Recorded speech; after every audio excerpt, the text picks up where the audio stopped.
Welcome to Ram Prasad talks. ఈరోజు Chennai versus Bengaluru match లోపల toss గెలిచింది చెన్నై. మొదటగా ఫీల్డింగ్ ఎంచుకుంది, చేంజ్ చేయాలని నిశ్చయించుకుంది. బట్ చెన్నైకి ఏ విధంగా మ్యాచ్లో ఏది కూడా కలిసి రాలేదు. ముఖ్యంగా వికెట్లు తీశారు. అటు ఫిల్ సాల్ట్ 32 రన్లు చేసిన తర్వాత వికెట్ తీశారు. నూర్ అహ్మద్ మంచిగా బౌలింగ్ చేశాడు. ఖలీల్ అహ్మద్ కూడా అద్భుతంగా బౌలింగ్ చేశాడు. రవిచంద్రన్ అశ్విన్ అంతగా ఇంప్రెసివ్ లేదు. సో శామ్ కరణ్ కూడా ఇంప్రెసివ్ లేడు. అలాగే నూర్ అహ్మద్ ఒక్కడు మాత్రం 3 వికెట్లు తీశాడు. బట్ 9 runs per over ఇచ్చినా కానీ 3 వికెట్లు అయితే కీలకమైన వికెట్లు తీశాడు. రవీంద్ర జడేజా కూడా బౌలింగ్లో కూడా కంప్లీట్గా విఫలమయ్యాడు. అలాగే Pathirana 4 overs 36 runs 2 wickets. Okay, wicket తీసినాడు. అలాగే రన్స్ కూడా ఎక్కువ ఇవ్వడం జరిగింది. సో బ్యాటింగ్ విషయానికి వస్తే, ఆర్సీబీ బ్యాటింగ్ విషయానికి వస్తే ఆర్సీబీలో ప్రతి ఒక్కరు కూడా తల ఒక చేశారు. ఫిల్ సాల్ట్ 32, అలాగే Kohli 31. But Kohli took lot of balls. 30 balls 31 runs, ఒక 6, 2 4. అతని ఎక్స్పెక్టేషన్స్ అతని మీద కనీసం 30 balls 50 మినిమం 60 runs కూడా ఎక్స్పెక్ట్ చేస్తాం. బట్ పటిదార్ మాత్రం తన కెప్టెన్ ఇన్నింగ్స్ ఆడాడు.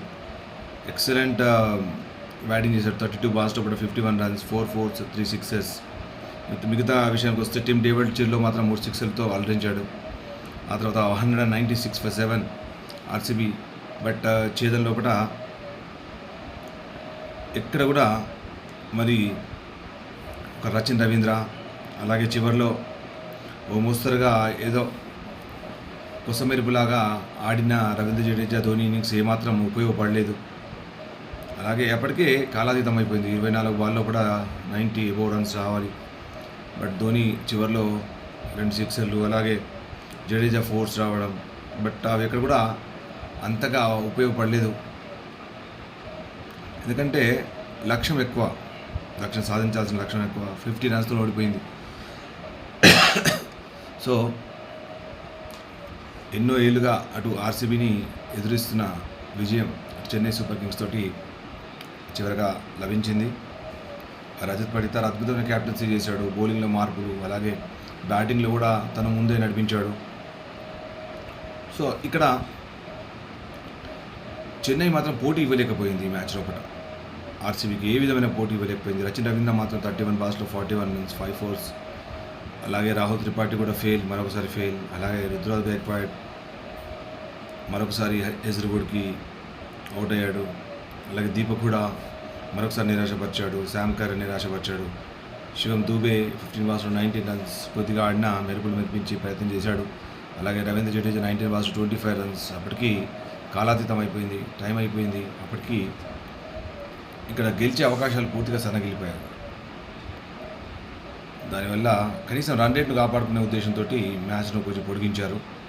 సో ఈరోజు మాత్రం కంప్లీట్గా మ్యాచ్ అంతా ఆర్సీబీదే. So they enjoyed a lot. Even RCB fans అందరూ కూడా ఈసారి ఎన్నో ఏళ్ళుగా ఊరిస్తున్నారు మరి ఐపీఎల్ టైటిల్ ఈసారి అయినా వస్తుందా అంటే బౌలింగ్లో బలోపేతమైంది. ముఖ్యంగా ఆర్సీబీ తన బౌలింగ్లో చాలా బలోపేతమైంది. ముఖ్యంగా Bhubaneswar 3 overs 20 runs for 1 wicket. అలాగే జోష్ Hazlewood completely match winning performance 4 overs 21 runs 3 wickets. అయితే నాకు ఉద్దేశం లేదు, నేనైతే మ్యాన్ ఆఫ్ ద మ్యాచ్ హేజల్వుడ్కి ఇస్తాను. ఎందుకంటే అద్భుతమైన బౌలింగ్ చేశాడు. అలాగే యష్ దయాల్ కూడా ఎక్సలెంట్ బౌలింగ్ చేశాడు. 3 overs 18 runs for 2 wickets. అలాగే లియామ్ లివింగ్స్టన్ కూడా తక్కువ ఏం చేయలేదు. 4 overs 28 runs ఇచ్చి 2 wickets తీసుకున్నాడు.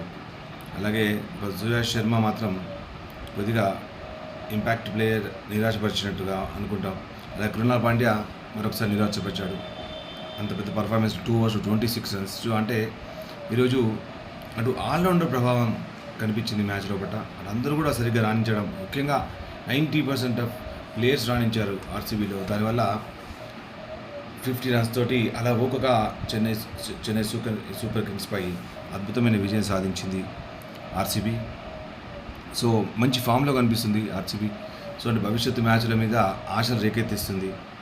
సో చెన్నైలో జరిగిన మ్యాచ్ చెన్నైకి ఎక్కువగా ఆద్యంతం సపోర్ట్, ఎక్కడ చూసినా చెన్నైకి సపోర్ట్ ఉంది. బట్ ఆ సపోర్ట్ అనేది మ్యాచ్ పర్ఫార్మెన్స్ మీద ఏమాత్రం ప్రభావం చూపలేదు. ఆర్సీబీ అలా ఊకగా అద్భుతమైన విజయాన్ని సాధించి ముందుకెళ్ళింది. ఈరోజు ఈ అప్డేట్తో మీ ముందుంటున్నాను. మరొక మంచి అప్డేట్తో మీ ముందుకు వస్తాను. రేపు లైవ్ షో కూడా ఈవినింగ్ ఉంటుంది. Thanks for watching your favourite talk show, Ramprasad talk show.